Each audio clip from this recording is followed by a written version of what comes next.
Consciousness at the Crossroads, Science, Mysticism, and the Future of Homo Sapiens. Consciousness remains one of the last great mysteries that modern science has yet to fully grasp. Neuroscience continues to map neural firing patterns and the intricate connections of neural circuits with increasing precision. Yet it still cannot explain why subjective experience arises on this physical map. There remains an unbridgeable gap between the fact that pain is a neural signal and the lived experience of feeling pain. David Chalmers' hard problem of consciousness comes to a halt precisely at this point. Science can explain functions, but it cannot explain the sense of existence each person experiences. This gap has long been filled by mystical traditions. From this perspective, consciousness, or pure awareness, is not a byproduct created by individual organisms, but a fundamental principle and underlying ground that permeates the entire universe. Known by many names, cosmic mind, universal intelligence, or God, this source is not seen as a being that once created the world and then withdrew, but as a living principle that even now sustains and animates the cosmos. Individual human consciousness is understood as a localized expression of this vast universal awareness. Even the boundary between living and non-living matter is not considered absolute, but rather a gradual continuum. What is intriguing is that this way of thinking is not entirely alien to the language of modern physics. In contemporary science, the ultimate constituents of the universe are no longer solid matter, but energy and fields. Nikola Tesla, who discovered alternating current, sought to understand the universe in terms of energy, frequency, and vibration. Einstein's equation equating mass and energy is well known. Subatomic particles are less like fixed grains and more like patterns of probability and relationships. Closer to events that continually emerge and vanish. Energy condensed after the Big Bang becomes particles, atoms, molecules, and life, only to disperse again into disordered energy as entropy increases. What mysticism describes as arising from nothing and returning to nothing can, in scientific language, be understood as changes in energy states and the rearrangement of information. Within this framework of an energetic universe, the relationship between the human mind and reality can also be reinterpreted.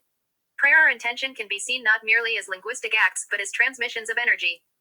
What matters is not so much what one wishes for, but whether thought, emotion, and will are integrated into a single, unified state. Fragmented thoughts, emotions, and intentions produce fragmented realities. The logic that an inner condition, already embodying the desired state, interacts with the external world is often explained through metaphors of frequency and resonance.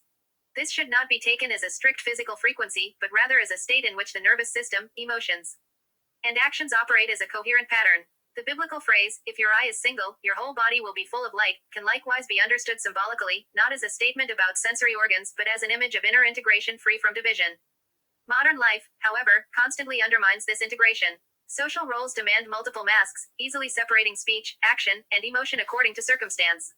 Smartphones and artificial intelligence provide convenience, yet simultaneously bind attention and emotional rhythms to external stimuli. Rather than actively reshaping their environment, humans are being conditioned into creatures of constant reaction. Psychologically, this manifests as self-fragmentation. Scientifically, it appears as the fragmentation of attention and the weakening of emotional regulation. Meanwhile, the dominant view in contemporary artificial intelligence research regards consciousness as the computational output of biological machinery. From this standpoint, death is merely the shutdown of a processing device, and consciousness vanishes like a bubble. The focus shifts away from any notion of an afterlife and toward extending biological lifespan and redesigning body and cognition through technology. Humans become maintainable and improvable systems, optimized for prolonged operation. Within this framework, the idea that consciousness is connected to a cosmic dimension is dismissed as an unverifiable myth. Yet more than half of humanity still lives according to ancient texts, written thousands of years ago, as their ultimate guide. Never before in human history have scientific worldviews, mystical traditions, and religious beliefs coexisted so intensely on a single planet. In the past, competition between different species determined survival. Today, it is competition among worldviews within Homo sapiens itself that shapes the future of civilization. Members of the same biological species now inhabit radically different interpretations of reality, often unable to understand one another, creating deep potential for conflict. The future of Homo sapiens does not depend solely on the speed of technological progress. Its core hinges on how we understand consciousness and how we handle belief. A society that treats consciousness as a mere illusion will define human dignity, responsibility, and meaning in ways entirely different from one that sees consciousness as an expression of a cosmic principle.